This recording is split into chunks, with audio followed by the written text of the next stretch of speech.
रिजेनेरेन antibody cocktail को अनुमति जरूरीकालीन व्यवहार पर अनुमति देला एफडीए सामान्य मध्यम रोग में आक्रांत कोविड रोगी जरूरीकालीन व्यवहार पर अनुमति प्रदान करा जायछि। अमेरिकीय कंपनी रिजेनेरॉन द्वारा प्रस्तुत एंटीबॉडी ट्रम्प को दिया जायथिला। तुरंत से सुस्थ अनुभव करथिले तांकू एही चिकित्सा संपूर्ण सुस्थ करिछि बोली ट्रम्प दाबी करथिले। तांको चिकित्सा पई व्यवहार होइतिबा रिजेनेरॉन चिकित्सा समस्त अमेरिकन पई से मागणारे उपलब्ध कराइबे बोली कहिथिले। प्रथम करी ट्रम्प को ऊपर एही चिकित्सार प्रयोग होइतिला। अक्टोबर रे रिजेनेरॉन द्वारा प्रकाशित परीक्षण फलाफल जणा पड़िछि जे एहा मेडिकल रे एडमिट होई नथिबा रोगी को चिकित्सा करिबारे सहायता करिपारे। नवेम्बर 9 तारिख रे एली लिली एंड को द्वारा प्रस्तुत समान एंटीबॉडी थेरेपी को एफडीए जरूरीकालीन क्लियरेंस देथिला।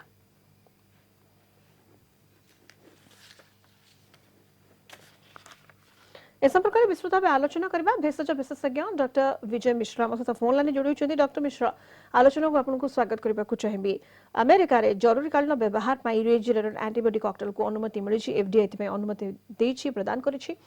केवल आपण देखुछन्ते एहा को केते दूर कोरोना रोगी को चिकित्सा क्षेत्र रे एहा फलप्रद होई परिबा सहायक होई परिबा कोन कहबे? आपण जानिछन्ती जे अमेरिकन प्रेसिडेंट ट्रम्प 4 दिन गोटे हॉस्पिटल रही चाकरी संगे संगे इलेक्शन प्रचार करते एंटीबॉडी दि जाइए। एलआई लिली कंपनी तैयारी करी एंटीबॉडी दि जाइए इमरजेंसी यूज पे। एलआई लिली कंपनी एफडीए को परमिशन मागिला।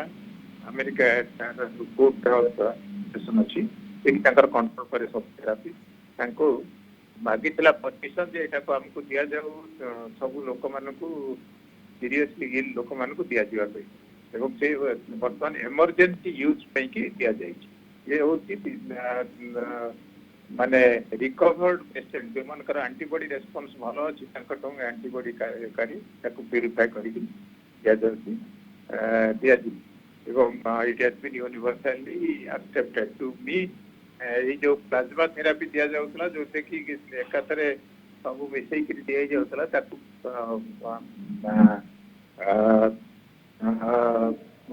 रेक्टिफाई माने वेरी ताकू प्यूरिफाई करी कि आइसोलेट करी कि स्पेसिफिक दीटा एंटीबॉडी जो अछि से दीटा एंटीबॉडी मिसई करी दिया जाउची। This is a cocktail antibody therapy. एटा देले माने अपर पैसिव इम्यूनिटी बहुत एवं सीरियसली इल पेशेंट को देले शीघ्र रिकवरी हो। वर्तमान आप जानवे रेमडेसिविर जो इंट्रावेनस इंजेक्शन दौलु WHO बर्तमान तक ना कला ये ठीक थेरापी नुहे कोरोना वायरस। डॉक्टर मिश्र जमी आप कहले पूर्व रेमडेसिविर कथा कहतु बा प्लाज्मा थेरापी ए सबु फलप्रद हेउछि जा पूर्व प्रकाश पाइतिला बा कुहा जाउतिला किंतु परे एहा को नै द्वंद्व सामना को आसिला बा एहा फलप्रद हेउनी बोली कुहा गला। तो वर्तमान जते बेले रिजेनेरेन एंटीबॉडी कॉकटेल को अनुमति मिली छि तो एहा वर्तमान फुल प्रूफ हमें कहि परिबा ना एहा भी वर्तमान गोट प्रकार एक्सपेरिमेंटल बेसिस रे चली छि। ये एक्चुअली कौन होची एटा का बुझंतु एंटीबॉडी थेरापी जे पैसिव इम्यूनिटी थेरापी एटा अल्प दिन पे अल्प समय पे काम करिवो। वैक्सीन आसीबा पर्यंत हमें ए जो माने अति पेशेंट जो माने ऑलरेडी वेरी सीरियस पेशेंट और मॉडरेटली सीरियस पेशेंट याकू देले माने रिकवरी करिवे। ए रिकवरी एटा होती टेम्पररी रिकवरी भलो ही जिवे किंतु तापर आउथरे ही पारे। ओके किंतु वैक्सीनेशन हला परमानेंट इम्यूनिटी दवा पे कि आसीबो एवं से जनवरी मास डिसेंबर एंड जनवरी एड को आसीबार संभावना बहुत अछि। किंतु ये सब दिया होची पैसिव थेरापी इमीडिएटली पेशेंट को रिकवरी करिया। आज्ञा डॉक्टर मिश्रा हम देश रे जदि हमें स्थिति कथा देखिबा जे बड़ी भाव रे वर्तमान देश रे कोरोना संक्रमितों को संख्या बढ़ुची। दिल्ली कथा कहतु गुजरात मध्य प्रदेश राजस्थान सब राज्य रे कोरोना संक्रमण बढ़ुची। तेणु कटकणा मध्य आम देखुचे प्रथमे जो भाव में कटकणा जारी करा जाउथिला कोरोना संक्रमण प्राथमिक पर्याय गुड़िक वर्तमान से भाव में कटकणा जारी करा जाउछि। नाइट कर्फ्यू अनेक राज्य में लगा जाई सारिलाणी। तो किभଳି आपण वर्तमान यहाँ को देखुछंती कारण वर्तमान जहाँ पूर्व मध्य आशंका करा जाउथिला शीत ऋतु रे संक्रमण बढ़िबो एवं जो फेस्टिव ओकेजन तापरे मध्य संक्रमण बढ़िबार आशंका रहिछि एवं ताहा ही होइछि एवं अनेक स्थान रे अनेक राज्य रे कर्फ्यू वर्तमान नाइट कर्फ्यू फेरिलाणी। ठंडा हेले भाइरस डिजीज गुडा को बढ़े। ये जो जगह गुड़ी गुजरात राजस्थान ବର୍ତ୍ତମାନ ଥଣ୍ଡା ଅଲରେଡି ହେଇଗଲାଣି, ତେଣୁ ଭାଇରସ ଆଟାକ ବଢିବାର ସମ୍ଭାବନା ଦେଖାଦେଇଛି ଏବଂ ବଢିଲା ମଧ୍ୟ। ଦ୍ୱିତୀୟ କଥା କୁହାଯିବ ଯେ ଦେରି ଲୋକାଲାଇଜ କମ୍ୟୁନିଟି ସ୍ପ୍ରେଡ ଅଛି ଏବଂ ଏଟା ଗୋଟେ ସେକେଣ୍ଡ ଫେଜ ଦିଲ୍ଲୀରେ ବି ଆପଣ ଦିଲ୍ଲୀରେ ସେକେଣ୍ଡ ଫେଜ ରିସର୍ଜେନ୍ସ ମାନେ ଆଉ ଥରେ କରୋନା ବାହାରୁଛି।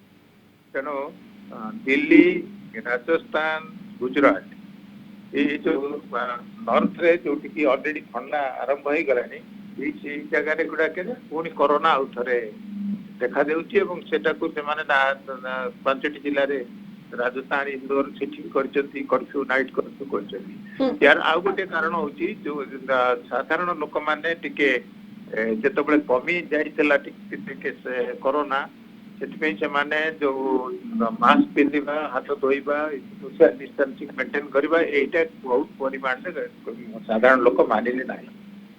ଏବଂ ରାସ୍ତାଘାଟ ଚାରିଆଡେ ଆପଣ ଏଇଠି ଦେଖିବେ, ଆମ ଭୁବନେଶ୍ୱର ହଉ କଟକରେ ହଉ ଆପଣ ଦେଖିବେ ସବୁଆଡେ ଦଳ ଦଳ ଲୋକ ରହୁଛନ୍ତି ଏବଂ ନାକ ତଳେ ମାସ୍କ ପିନ୍ଧୁଛନ୍ତି।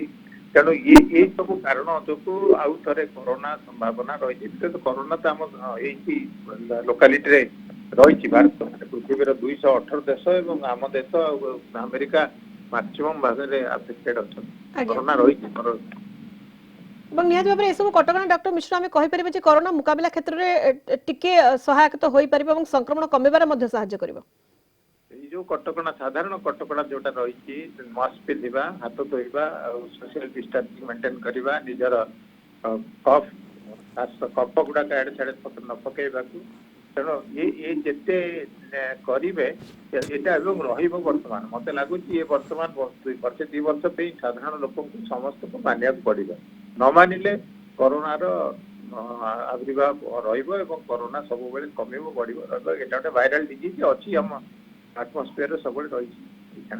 ଆଜ୍ଞା, ବହୁତ ବହୁତ ଧନ୍ୟବାଦ ଡକ୍ଟର ମିଶ୍ର ଆପଣଙ୍କୁ ଆମ ସହିତ ଆଲୋଚନା କରୁଥିଲୁ। ଡକ୍ଟର ବିଜୟ ମିଶ୍ର ଭେଷଜ ବିଶେଷଜ୍ଞ ବିସ୍ତୃତ ଭାବେ ଆମ ସହିତ ଆଲୋଚନା କରୁଥିଲେ ଯେଭଳି ଭାବେ ସ୍ଥିତି ବର୍ତ୍ତମାନ ଦେଶରେ ରହିଛି, ପୁଣି କରୋନା ବଢୁଛି, ସଂକ୍ରମଣ ବଢୁଛି ଏବଂ ସଂକ୍ରମିତଙ୍କ ସଂଖ୍ୟା ବଢୁଥିବାରୁ ଅନେକ ରାଜ୍ୟ ସରକାର ଏଥିପାଇଁ ପଦକ୍ଷେପ ଗ୍ରହଣ କରୁଛନ୍ତି ଏବଂ କଟକଣା ପୁଣି ଥରେ ଫେରିଲାଣି। ନାଇଟ୍ କର୍ଫ୍ୟୁ ମଧ୍ୟ ଅନେକ ରାଜ୍ୟରେ ଫେରିଛି।